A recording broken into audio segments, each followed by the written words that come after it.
আসসালামু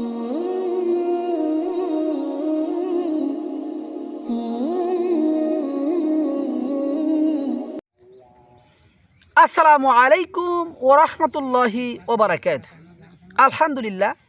আলহামদুলিল্লাহ ওয়াসসালাতু ওয়াসসালামু আলা রাসূলিল্লাহ, আম্মা বাদ।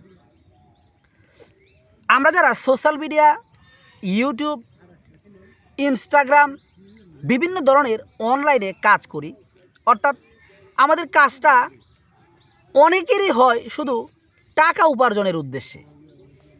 এজন্য দেখা যায় যে একজন মানুষ টাকার নেশায় পড়ে টাকার জন্য সে যা ইচ্ছা তা ভিডিও বানায় এবং বানায় সে ফেসবুকে আপলোড করে দেয়, ইউটিউবে আপলোড করে দেয়।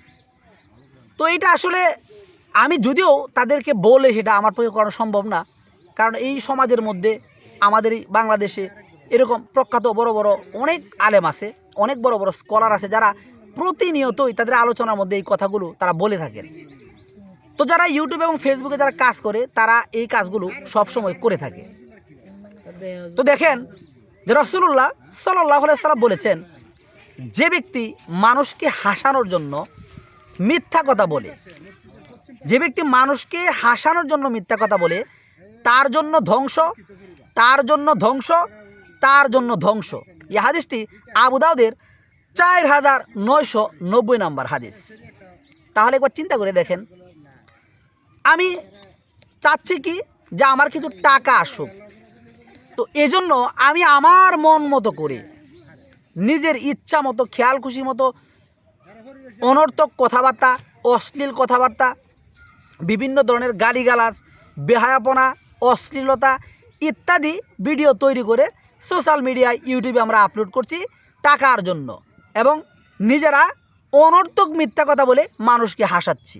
এরকম অনেক ভাই এবং অনেক বোন কিন্তু আছে যারা ফেসবুকে মানুষদেরকে হাসানোর জন্য, বিনোদন দেওয়ার জন্য নিজের খেয়াল খুশি মতো মিথ্যা কথা, গল্প বানায়, অর্থাৎ মিথ্যা কথা তারা খাতায় লিখে বানিয়ে বানিয়ে ভিডিও করে এগুলো আপলোড করে। অথচ রাসূল সাল্লাল্লাহু আলাইহি ওয়াসাল্লাম কী বলেছেন?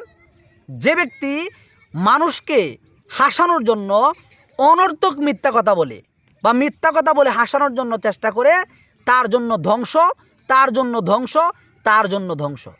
এজন্য যারা আমরা এই কাজটা করে থাকি, কিছু সামান্য টাকার নেশায় পড়ে, আল্লাহ সুবহানাহু ওয়া তাআলার অনেক বিধিবিধানকে লঙ্ঘন করে অশ্লীল বেহায়াপনা ভিডিও তৈরি করে মানুষদেরকে হাসানোর জন্য অনর্থক বেপরোয়া মিথ্যা কথা বলে আমরা এই কাজটা করে থাকি, আল্লাহ তাআলার ওয়াস্তে, আল্লাহ তাআলার সন্তুষ্টির জন্য, নিজের কল্যাণের জন্য এগুলো বাদ দিয়ে আমরা ভালো কিছু করার চেষ্টা করি। তো আজ এই পর্যন্তই। আসসালামু আলাইকুম ওয়া রাহমাতুল্লাহ।